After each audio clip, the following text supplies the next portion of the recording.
I've been a preacher for more than 30 years. I've studied and taught through the book of Genesis many, many times in churches all around the world, and I've trained pastors in the skills of interpreting texts. Enoch walked with the Elohim, walked with the powerful ones, to translate it. And then he was not, because the powerful ones took him away. The book of Enoch unpacks what walking with the powerful ones meant, and unpacks it in astonishing detail. 200 watchers coming to planet Earth and hybridizing with human females, resulting in giants. Well, that's a narrative that you can find repeated. It's there in Genesis 6, but it's there in the narratives of cultures all around the world. The Book of Enoch, Mami Wata, and alien abductions. In 1984, a 26-year-old woman appeared on the beach of Anloga, a coastal town in the Kita district of the Volta region of Ghana, West Africa. When she walked into her family home, her relatives embraced her with joy and confusion. She had been missing for 3 years. Her family was full of questions. Why had she vanished? Where had she gone?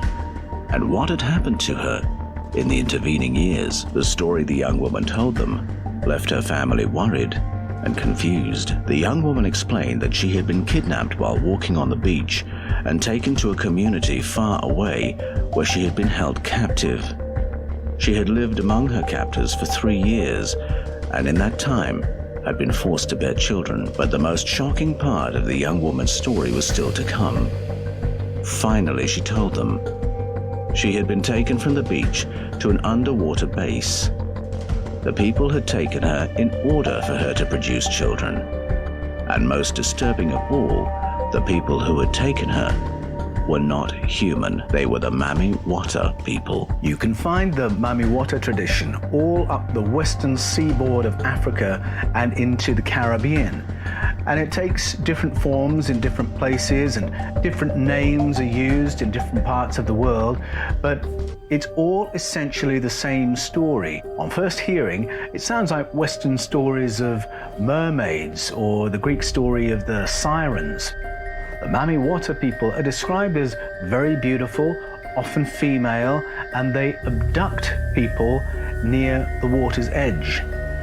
But what interests me about this tradition is that it is thousands of years old, long before the name Mami Wata was given to it. And in particular, what intrigues me is this narrative of abductions, which goes back thousands upon thousands of years.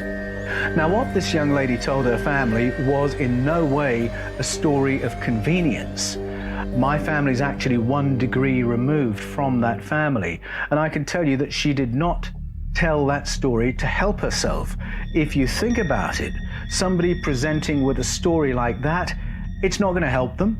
It's not going to help them be accepted. It's not going to help them get a job. People know that. And so when they are prepared to share a story like that, it merits that we listen to it with respect. And the fact that this narrative is so wide suggests to me that we need to give it some more serious attention. It's actually part of a bigger narrative and an even more ancient one. And I'm talking about the Book of Enoch. The origins of the Book of Enoch are rooted in the Hebrew tradition. Scholars generally agree that the various parts of the Book of Enoch were authored in the 2nd and 3rd centuries BCE. The writing may have encapsulated an oral tradition going even further back in history. The book is titled with the name of Enoch. According to the Book of Genesis, Enoch was the father of Methuselah, who was the father of Lamech, who was the father of Noah. Enoch is probably the world's first abductee, albeit probably a willing one. There's a section in the book where Enoch is given a year's notice before being taken away from his family. If I read about Enoch in the book of Genesis, I'll find him in chapter 5, where it says this: Enoch walked with God. Then he was no more, because God took him away. My book, Escaping from Eden, argues that that's actually a mistranslation. The text is about the Elohim, And the word Elohim often gets translated as God, but it is a plural form word, and it takes plural verbs. So the way that text really reads is that Enoch walked with the Elohim, walked with the powerful ones, to translate it. And then he was not, because the powerful ones took him away. Now that's in effect a summary of the story of Enoch from the book of Enoch. The book of Enoch unpacks what walking with the powerful ones meant, and unpacks it in astonishing detail. The Book of Enoch comprises several works. In the Book of Watchers, Enoch tells the story of human females being abducted and impregnated by beings who arrive on Earth from their stations in the sky. It goes on to describe the writer's journeys through the cosmos, discovering truths previously hidden from humanity. The Book of Parables speaks more of Enoch's journeys and speaks of God's judgment of the Watchers and plans for humanity. In the Book of Heavenly Luminaries, Enoch is shown around the galaxy by an entity called Uriel, whether through a physical journey, or astral travel, or simple tutelage. Uriel instructs him in astronomy and the laws of the cosmos. Enoch describes what he has been shown on the basis of his geocentric worldview, in which he pictured the Earth as flat and covered by a dome-like canopy. It is in those terms that he interprets what he is being shown. The prophet Ezekiel reports an experience of being picked up in a flying craft. In his experience, a human-like pilot flies him around various cities of ancient Iraq before finally depositing him in Tel Aviv. In the past, scholars have assumed that Ezekiel was describing a vision. But might the writer have been describing something real and material, something that today we would call an alien abduction? The book of Enoch and the book of Ezekiel would be described as apocalyptic literature. Now, what apocalyptic literature means is that the writer has seen something that he doesn't know what it is, he doesn't know what it means, it's absolutely mind-boggling. And so in essence, he simply reports what he saw and experienced because he knows it's significant, and then wants the reader to unpack the significance of it. Now, Ezekiel doesn't describe this as a vision. He says where he was when this craft appeared and picked him up, where it flew him, the places he saw, and where he was dropped off, and the state he was in after he had been dropped off. He said he was so disoriented he couldn't speak for a further 7 days. And it's kind of amusing because all the time he's being flown around, the pilot, who he describes as, he was like a human being, he was like a son of man. The pilot is trying to talk to Ezekiel about religion and politics, but all the while Ezekiel is fascinated by the craft that he's in. All the time he's looking around saying, this thing is amazing, this metal, what is this metal? It's so shiny. How do these wheels work? This glass canopy, I've never seen anything like that. And what is that roaring sound every time we move? He's trying to get his head around the craft that he's being carried in, which he describes as Yahweh's habitation, or as the glory, because he has no other language with which to describe it. To the modern eye and the modern ear, we see and hear his report. I think we have a pretty shrewd idea what he's describing. I think when we dismiss it and say it's a vision, we're actually doing what we do to all contactees and abductees and experiences. We sort of put our fingers in our ears and go la la la la because what we're seeing and hearing contradicts our worldview. The worldview that says we are alone in the universe, end of story. The claims of the book of Ezekiel find support in other ancient literature. Flying and spacefaring craft are described in the Hindu texts of the Bhagavad Gita. Similar craft are depicted in the ancient wall art of Egypt and Mesoamerica. In the Book of Enoch, the writer describes journeys which take him far beyond those of Ezekiel and even far beyond our solar system. Ezekiel's travels around Iraq were just earthbound travels. He's just flying. Whereas Enoch describes travels around the galaxy, and he's being guided by this strange entity called Uriel, a non-human entity. Now, it's unclear whether he's being taken on a physical journey at that point, or if he's being shown a textbook, or if he's astral traveling. And it's very clear that he's trying to interpret this through his own worldview. But in one way or another, he's being shown the position of the stars, the heavenly bodies, how they move, and how they relate to each other. And this theme of astronomical information is a little bit anomalous in the Bible, but it actually rings bells with narratives and mythologies from all around the world.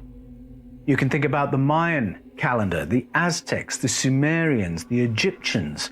All of them had precise astronomical information in their mythologies. And you read that and you think, how could they possibly have had access to that information all that time ago?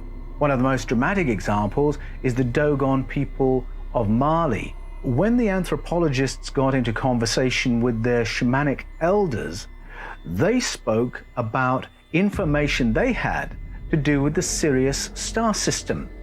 First of all, they knew that there was a 3-star system, something we didn't know about until the 20th century. And when the anthropologists asked them, how do you have all this information about the Sirius star system? They said, oh, we learned that from the people who taught us. They were from Sirius C. So there's a pattern in the world's ancestral narratives and ancient mythologies of precise astronomical information being encoded within very ancient stories. And we can see aspects of that, an echo of that, in the Book of Enoch. He's getting his information from a non-human entity called Uriel, who's giving him a little bit of an education on the solar system. The Book of Enoch describes in dramatic detail a period in which 200 watchers arrive on planet Earth and begin abducting human females. With these women, the watchers produce hybrid beings who are human in form, but far larger than normal human beings. Mythologies around the world corroborate the Book of Enoch's account of abductions by extraterrestrial presences. Although quoted verbatim in the New Testament letter of Jude and accepted as scripture by the Ethiopian Orthodox Church, the Book of Enoch has never been included in the internationally accepted canons of scripture for either Judaism or Christianity. First of all, we should acknowledge that it is in the canon of the Bible in the Ethiopian Orthodox Church. The book of Jude, when he wants to quote the Enoch of the Bible, he quotes the Book of Enoch word by word. He assumes that his readers, his New Testament readers, have read the Book of Enoch. The stories told in the Book of Enoch are really an unpacking of narratives that we find in canonical books, Genesis, Ezekiel, the Gospels, and the New Testament. So in that sense, it's a book that believers shouldn't be frightened of reading. It is a book absolutely affirmed by the canonical scriptures themselves. The Book of Enoch's story of 200 watchers coming to planet Earth and hybridizing with human females, resulting in giants, well, that's a narrative that you can find repeated. It's there in Genesis 6, but it's there in the narratives of cultures all around the world. You can find it in African stories, Indian stories, Greek stories, the Sumerian stories, and the story is always the same. Beings of another kind coming to planet Earth, hybridizing and interbreeding with human females and resulting in a different kind of being called a giant or a titan or a Nephilim. In the West, these ancient accounts of abduction and interbreeding have been read as fables. The beings exiled to Earth are interpreted as mythical beings, or nothing more than literary creations. Some interpret the Watchers of Enoch and the Mamiwata people as spiritual beings rather than a species like ourselves, but this explanation fails to account for the narrative of interbreeding. Many of the Christian and shamanic traditions of Africa take a more concrete view. But the word angel doesn't tell us what kind of being they are.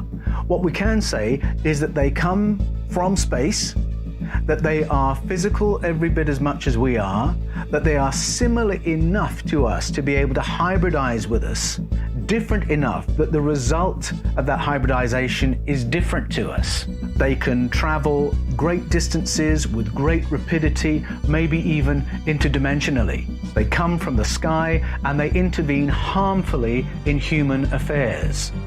Now, by any account, that sounds to me an awful lot like an extraterrestrial. Serious studies have been made into the area of ET abduction syndrome. The late Professor John Mack was Harvard's head of clinical psychology. In the 1990s, U.S. Defense tasked Professor Mack with investigating the psychology of military personnel who had filed reports of close encounters with extraterrestrials. As he continued his investigation, patterns began emerging in their reports. His technique included supplementary questions which gave his subjects no opportunity to prepare or collude in what they were describing. Professor Mack then widened his sample base to include civil aviation operatives who had filed similar reports. The conclusions he brought to U.S. Defense were that these were not cases of psychosis or hallucination. These operatives had been in contact with something real that merited further serious study. In 2009, Pope Benedict XVI called on the Pontifical Academy of Sciences to convene a colloquium to discuss the theological implications of contact with other civilizations. The colloquium gathered 30 leading scholars and theologians. Among those who brought its findings to the press was one of the Vatican's most senior experts in paranormal phenomena, Monsignor Corrado Balducci, a leading exorcist for the Roman Catholic Church. He explained that when contactees and abductees report their close encounters, they are not describing psychotic episodes or demonic encounters. Rather, they have been in contact with a completely different kind of entity, one which merits more serious study. Another area meriting more serious study was identified by famous astrophysicist Carl Sagan. The Apkallu were beings described in a Babylonian mythology that was written down by a Greek priest called Berossus in the 3rd century BC. Berossus described the Apkallu as part human, part aquatic. And that's a theme that recurs in the African Mamiwata tradition and in the Caribbean and in other mythologies around the world. And we see depictions of entities that are part human, part aquatic in many diverse cultures, seemingly with no contact with each other. Berossus goes on to talk about one of the leaders of the Apkallu, Oannes, and describes that they took a role in nurturing early humanity, providing our ancestors with the basic tools of civilization to set us on our journey as a human civilization. In 1962, a young Carl Sagan wrote a paper titled Direct Contact Among Galactic Civilizations by Relativistic Interstellar Spacecraft. In the paper he wrote, "There is the statistical likelihood that Earth was visited by an advanced civilization at least once during historical times." On page 497 of his study, Sagan speculates that the number of such visits could be as many as 10,000. Sagan wrote, "There are other legends which deserve serious study in the present context. As one example, we may mention the Babylonian account of the generation of the Sumerian civilization by the Apkallu, representatives of an advanced non-human and possibly extraterrestrial society. 4 years later, in a collaboration with the Ukrainian scientist I.S. Shklovsky, titled Intelligent Life in the Universe, Carl Sagan wrote, "Stories like the Oannes legend deserve much more in critical studies than have been performed heretofore. With the possibility of direct contact with an extraterrestrial civilization, as one of the many possible explanations. Well, could an intervention by an extraterrestrial civilization like the Apkallu explain why all of a sudden you have civilizations springing up, complete with mathematics, complex astronomy, civil engineering, streetscapes, banking, money, a legal system, culture and literature? I mean, that is a major, major leap forward for Homo sapiens that needs some major, major explaining. It seems to me that we would make better sense of that leap in the story if we allow for the possibility of an external intervention. And that's exactly what the story of the Apkallu is. And just how curious that the physical descriptions of the App correlate so closely with the ancient stories of the Mamiwata people. In the United States of America alone, more than 500,000 people go missing every year. In the year 2018, 612,846 new people were registered as missing. Some are cases of misadventure.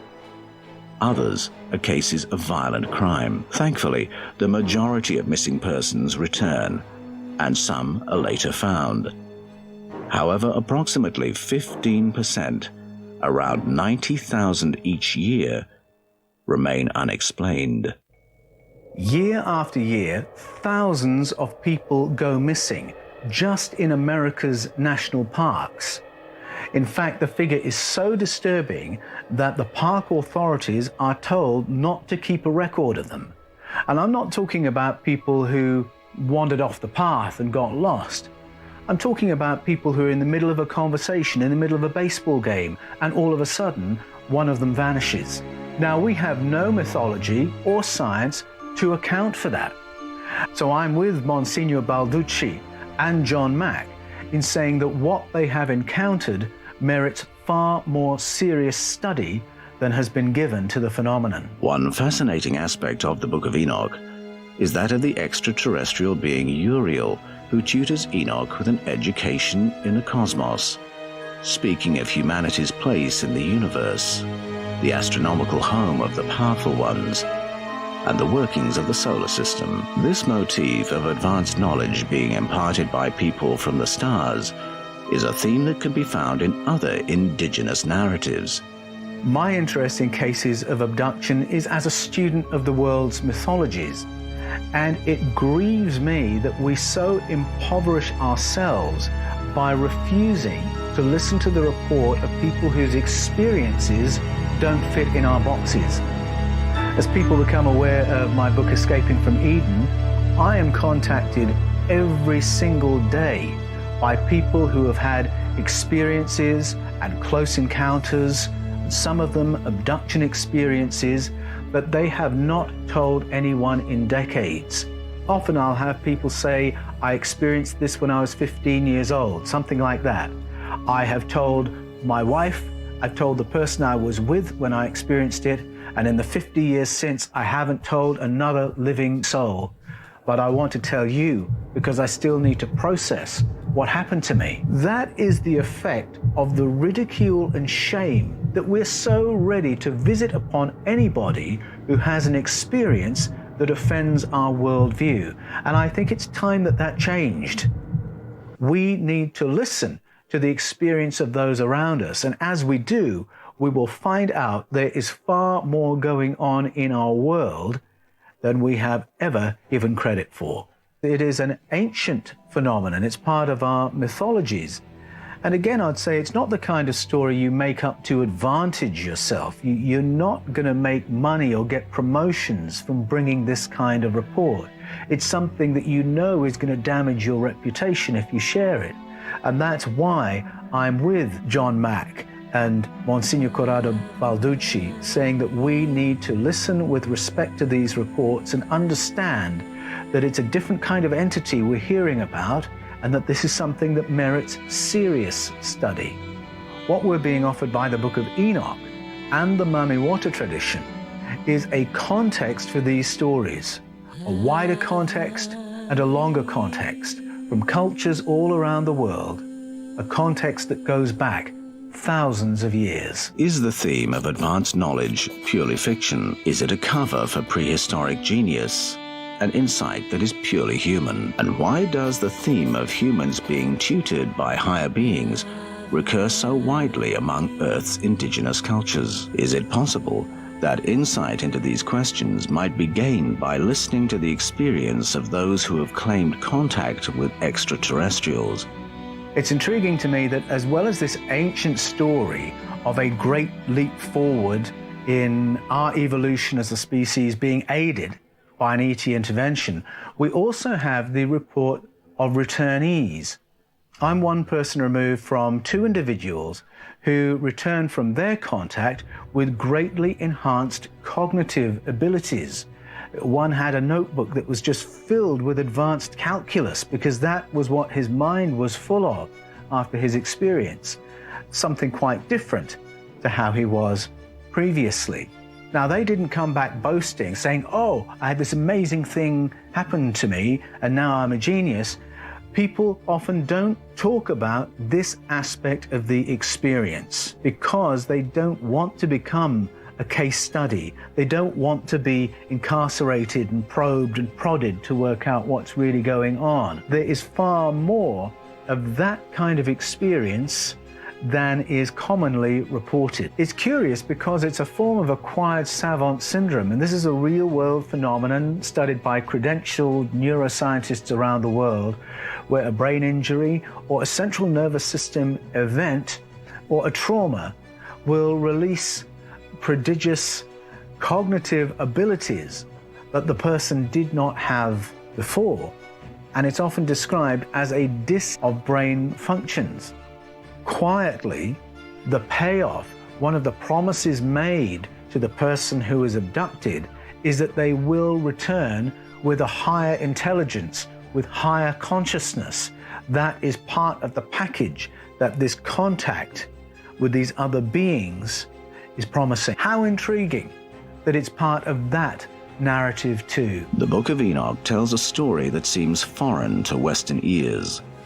With its reference to a non-human population resident on Earth, it appears at odds with the familiar stories of our mainstream religions. But to people like the Dogon tribe of Mali, with their memory of friends from the Sirius star system, or the Cherokee people of North America, with their memories of people from the Pleiades, or people from African and Caribbean cultures familiar with Mamiwata, many of its themes were strangely familiar. Those who had brought reports of contact with the Mamiwata people and other returnees around the world may find comfort knowing that this generation is not the first to claim abduction by a non-human presence on planet Earth. If we can learn to listen with respect to our mythologies and to the stories of those who claim to be contactees and returnees, what new insights might we then gain about humanity's place in the cosmos? The Qumran Caves,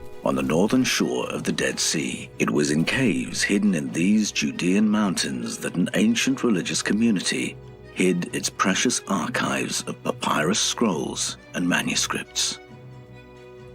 In night, a shepherd throwing rocks was surprised by the sound of a breaking pot.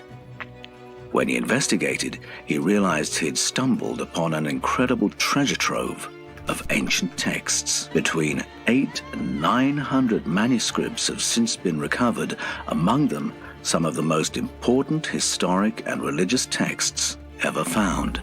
Among them, the Book of Enoch. The earliest version of the Book of Enoch is the Ethiopian book.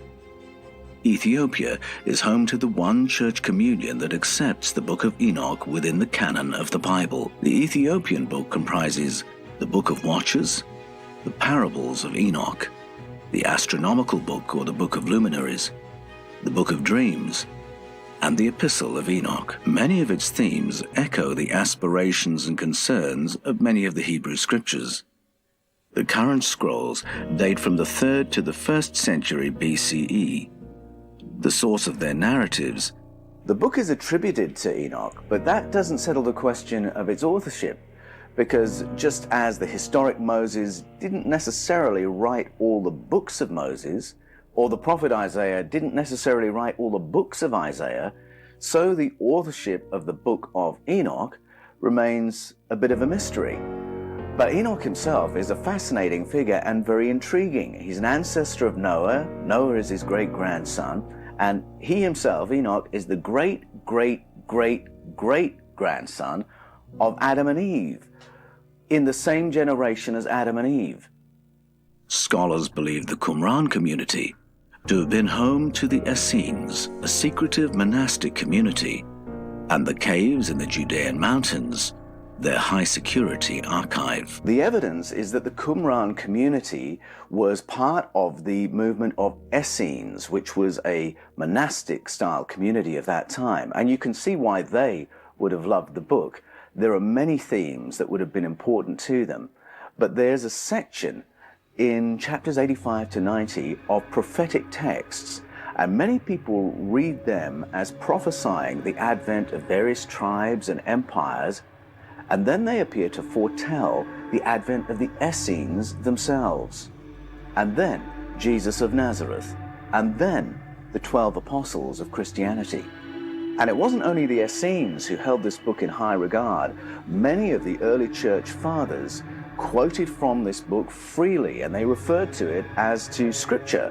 And that would include writers like Tertullian, Justin Martyr, Origen, Clement of Alexandria, all referring to this as if it were part of their canon. Given the high regard in which the book was held in ancient times, what was it about the book's contents that made it so controversial that it had to be excluded from the official canons? In chapters 1 to 36, we read the Book of Watchers. It details contact between entities from off-planet and human beings. Some of that contact is benign and nurtures the emergence of human society. The Watchers teach the humans how to cultivate crops, how to use medicine and other healing modalities. The Watchers teach metal technology and introduce the humans to adornments, jewelry. That aspect of off-planet people, the Watchers, coming and teaching Homo sapiens how to farm and to build a civilization, that marks the Book of Enoch out as very different to the books that we find within the canon of the Bible. But it is not a unique story. That narrative repeats in mythologies all around the world. You can find it in Native American mythology, Mayan, Zulu, Babylonian. All make the claim that in our prehistoric past there was an intervention. People from off-planet came and nurtured the human race as a conscious, intelligent, technological species and gave us the building blocks of civilization. But though that narrative has been allowed to remain in indigenous mythologies all around the world, it seems that that admission of a wider ET family was an admission that the Jewish and Christian religious authorities were not willing to make. Of all the lessons given by the Watchers, one that concerns much of the Book of Enoch is the lesson in astronomy. This is another aspect in which Enoch differs from the other Jewish texts. Astronomy or astrology, which were all part of the same thing at that time, not favorably looked upon in the Bible, but it's there as a theme in Enoch. Again, where there's a point of difference from the other Jewish writings, Enoch finds correlations in other world mythologies. The moment you listen to other world mythologies, you hear the same notes. Mayan astronomy is a byword for sophistication. Egyptian, Sumerian, think about the Dogon people with their knowledge of the Sirius star system. In Enoch, we're told about the movement of the moon around the earth around the sun. This is another aspect in which Enoch differs from the other Jewish texts. Astronomy or astrology, which were all part of the same thing at that time, not favorably looked upon in the Bible, but it's there as a theme in Enoch. Enoch finds correlations in other world mythologies. The moment you listen to other world mythologies, you hear the same notes. Mayan astronomy is a byword for sophistication. Egyptian, Sumerian, think about the Dogon people with their knowledge of the Sirius star system.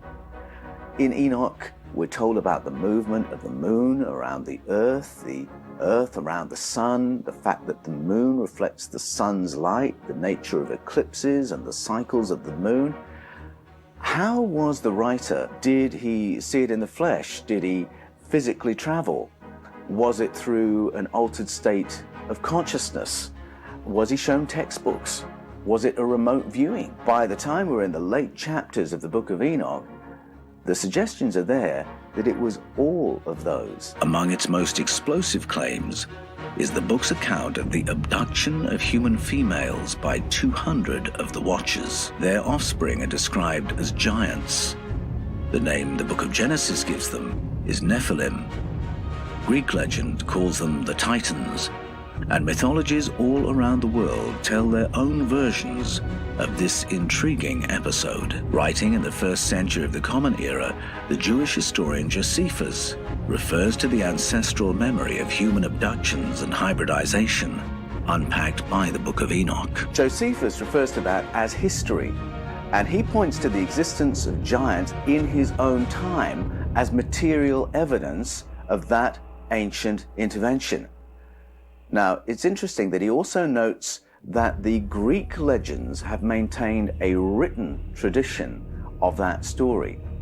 He also refers back, of course, to Genesis chapter 6, where the story of abductions and hybridization is told so briefly, so swiftly, that it's quite clear that the writer of Genesis 6 assumes his readers already know this story from another source. Yet the narrative of human abductions is an aspect of the book which remains the hardest for many to process. Enoch may well be the Bible's first abductee, although he may have been a willing one. When we read chapters 18 and 81, we see Enoch being given a year's notice before the Watchers take him. If we go to Genesis and read chapter 5 verse 24, it tells us this about Enoch. It says, Enoch walked 365 years, and then the Elohim took him away. Now that word Elohim means the powerful ones. So the Watchers in the book of Enoch are among the Elohim, the powerful ones of the biblical narrative. If we go to Genesis 6, where we find the Bible's reference to the Watchers coming, it describes them as Bene Elohim, and that word means they are a kind of Elohim. So the Watchers of the book of Enoch are Bene Elohim, or Elohim, in the biblical text. Now, if you dig a little deeper, you're going to find yourself in the Sumerian texts, and they speak about sky people or star people. And among those people, 300 are dispatched to what they call stations in the stars, which I think we would call space stations. And their job is to work as observers. That's the word used in the Sumerian, observers. So Watchers in the book of Enoch, observers in the Sumerian narrative. I don't think that is a coincidence. So why didn't the book of Enoch make it into the canon of the Bible? There's a very broad consensus among biblical scholars today that the Hebrew stories of beginnings took their current shape through decisions and edits made sometime in the 6th century BCE. In Christianity, decisions were made from the 2nd century onwards that shaped up what was to become the New Testament and made the call to glue it to the Hebrew canon to create a Christian Bible. Now, all those decisions were taken on the basis of a monotheistic world view, and so the edits in the Hebrew scriptures were to monotheize them. Their worldview was that we are alone in the universe, and so when they found other texts, including the book of Enoch, where so much is going on that acknowledge other entities, off-planet entities, entities that seem to have intergalactic technology or even interdimensional technology, they could not admit those because, in the language of the ancients, they simply presented too many gods. My book, Escaping from Eden, argues that this edit, made in the 6th century BCE of the Hebrew canon, may have solved the problem of too many gods, But by conflating the idea of God with these other ET entities, which in the Bible are just a translation away from being blindingly obvious, by doing that, the editor has taken the ET narrative and pushed it almost out of sight. And at the same time, he hopelessly confuses how we understand God in the Bible, because we end up blaming God for things that were really the responsibility of ET entities in their interactions with ancient human beings. The Bible is peppered from start to finish with non-human entities.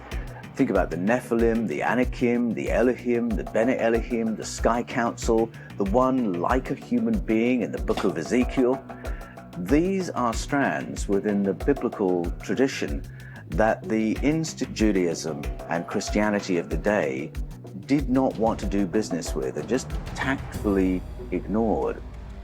The book of Enoch, by being so specific about them, blows all that open. With a worldview that says there's no such thing as an ET, monotheizing the canon of the Bible had to mean excluding these other narratives. Why was the narrative of ancient ET contact suppressed? What was so taboo about reporting the Watcher's role in our Great Leap Forward? Why was the narrative of human abduction and hybridization allowed to remain in other indigenous mythologies around the world, but excised from Judaism and Christianity?